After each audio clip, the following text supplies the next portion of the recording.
Hey guys, ScytherGreen here from server 73. Today we're talking about Fighting Master. Because if you want to win fights, you need to fight like a master. This elite passive is one of the strongest defensive tools in the game. It gives your immortal full control immunity, so stuns, silences and roots just don't land. And it also passively reduces all damage taken by up to 10%. No cooldowns, no triggers, just straight up value from the moment the battle starts. There's no position limit either. Frontline, backline, it doesn't matter. If you're serious about staying in the fight, this skill should already be in your kit. So, how do you get Fighting Master? Once your Tower of Knowledge hits level 28, you can unlock it for 8,000 soul crystals. No RNG, no waiting. And if you want to max it out, the total cost to reach level 8 is 122,720 soul crystals. Check the screen for the full upgrade breakdown. For a skill this strong and consistent, that's honestly a bargain. It's affordable, flexible, and one of the best long-term investments you can make. So, what exactly does Fighting Master do?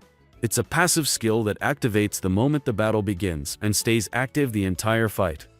It gives your immortal full control immunity, blocking crowd control effects like stuns, silences, roots, and even Himiko's banish. On top of that, it reduces all incoming physical and magical damage by up to 10% at max level.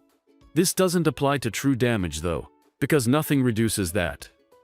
This skill is all about keeping your immortal mobile, active, and hard to take down. So who actually benefits the most from Fighting Master? It's tempting to just throw it on a tank and call it a day. But this skill really shines when it's protecting immortals with impactful ultimates. Whether it's a backliner you can't afford to lose, or a disruptor who needs their skill to land first, Fighting Master exists to keep them in play when it matters most. Let's break down who it works best on and why. First up, the backline. These are your casters and supports, high impact, but easy to control. Fu Fei is a perfect fit. Her job is to give your team CC immunity, but if she gets locked down before casting, your whole setup falls apart.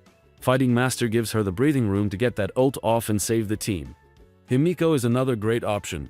Her ultimate banishes one of the enemy's key threats, but not if she's silenced or stunned first. FM keeps her on the field just long enough to make it count. And Empress Wu, classic squishy backline nuker. No defense, no utility, all damage. If she's controlled, she's dead weight. Fighting Master lets her drop that ult before she gets deleted. Now let's talk frontline. This isn't about raw defense, it's about tempo. These are immortals whose ultimates disrupt the enemy before they can act. Like Hannibal, who relies on cleave pressure, not a one-shot ult, but constant disruption. If he's stunned, the pressure stops. FM keeps him swinging through it. And Richard, who is more situational. If you're using him as a tank, he might benefit more from passives like Oakengard, but if his stun is part of your control chain, FM can help and land it reliably. The bottom line, Fighting Master isn't just a defensive skill, it's a timing tool. It keeps your most important immortals active when it matters most. Not everyone needs it, but when it fits, it wins fights. Let's talk counters. Here's the thing, Fighting Master doesn't really have any. There's no skill in the Tower of Knowledge that strips it, suppresses it, or ignores its effects. You can't dispel it, and you won't find any bypass control immunity tags floating around. It's a passive that's always on, and right now, it stays on. That said, there's one exception, and it's not from the tower. Meet Ares, the new Chaos Immortal coming in the next update. He's a cavalry damage dealer, and for the near future he'll only be available through seasonal festival events. What makes him special is his ultimate skill. It applies a brand new effect called Frighten, which prevents the target from gaining control immunity for 6 seconds. On paper, that sounds like it could interfere with Fighting Master. But here's the catch.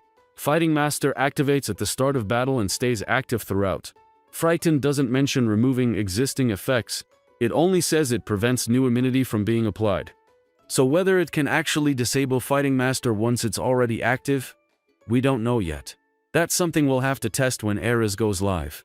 For now, there's no confirmed interaction, and definitely no confirmed counter.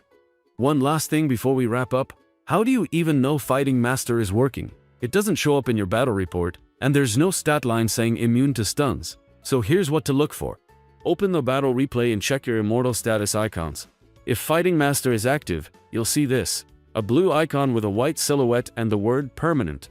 Hovering over it confirms the effect. Control immunity. Immune to control effects. That's your proof it's doing its job even if you can't see it on paper. If the icon's not there, something's wrong or you might have equipped it to a long immortal. Alright, so where does that leave us? Fighting Master is easy to unlock, simple to level, and gives guaranteed value in every single fight. It's not flashy, but it is one of the most reliable skills in the game right now. And with no direct counters confirmed, it's holding strong. When you weigh up the accessibility, the constant uptime, and how well it protects your key immortals, yeah, we're calling it an S-tier pick. If you're building for competitive play, this is a skill you'll never regret investing in. But I want to hear from you. How do you use Fighting Master in your lineups? Got any combos or off-meta setups worth sharing? Drop it in the comments, and if this video helped you out, don't forget to like, subscribe, and share it with your alliance. Until next time, see you in Norheim.